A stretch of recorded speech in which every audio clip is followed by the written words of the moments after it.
వాడిన పదార్థాలు ఒక కురచ మనస్తత్వంతో చేస్తున్నారు అంటున్నారు.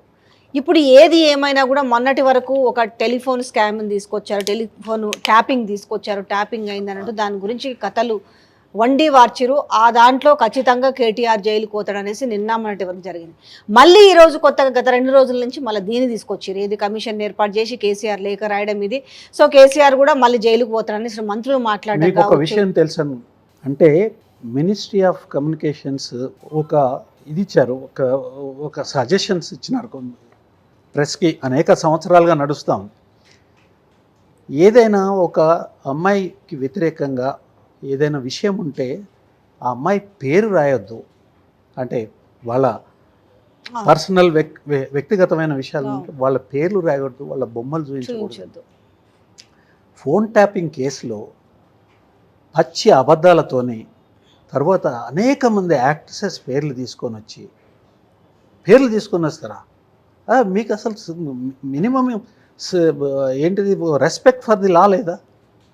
లా prohibits naming people who suppose to be, అంటే వాళ్ళ మీద ఏదైనా ఒక అలిగేషన్ కానీ లేకపోతే వాళ్ళని ఇన్వాల్వ్ చేసుకుంటా అలిగేషన్స్ కానీ ఉన్నప్పుడు వాళ్ళ పేర్లు తీయొద్దని ఒక ప్రొహిబిషన్ ఉందండి, చట్టబద్ధమైన ప్రొహిబిషన్ ఉంది. ఎప్పుడో తుంగలో దొక్కేస్తారు. వాటిని తుంగలో దొక్కేసేసేసి సరే వాళ్ళు ఎవరెవరో తీసుకుంటే వేరే విషయం అండి, ఎవరెవరో తీసుకుంటే వేరే, ఉన్నత స్థానాలలో ఉన్న వాళ్ళు అట్లా పేర్లు తీసుకోవడము.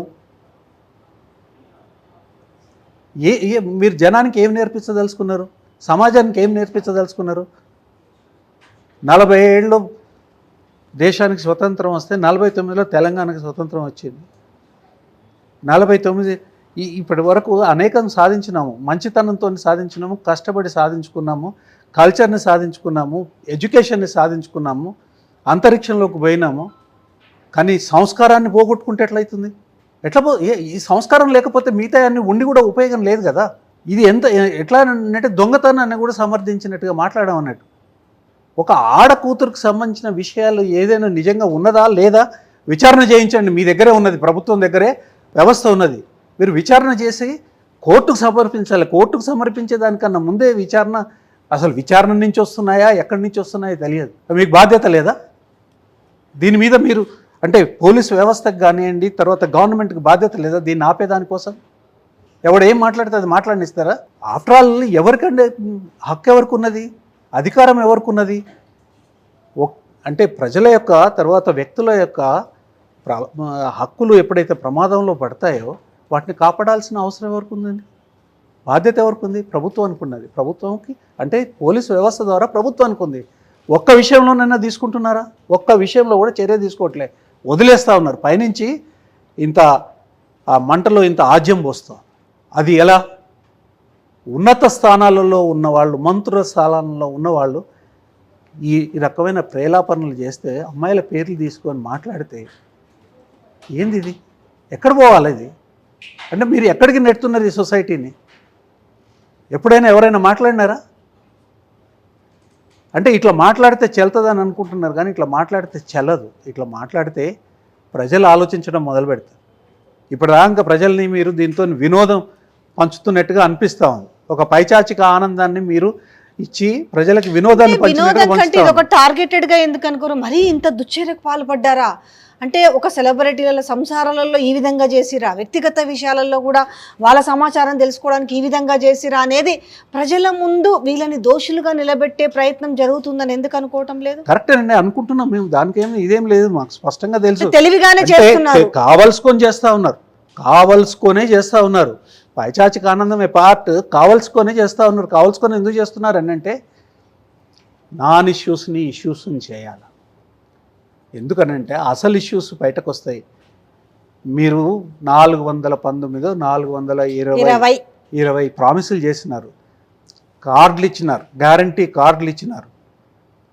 తర్వాత ప్రతిదీ కూడా పెంచుతామని మాట్లాడినారు. కళ్యాణ లక్ష్మి 1,00,000తో పాటు బంగారం ఇస్తాం తులమని మాట్లాడినారు. ఇది బంగారం లేదు, కళ్యాణ లక్ష్మి లేదు, ఏది లేదు. తర్వాత ఇంకేం మాట్లాడినారు?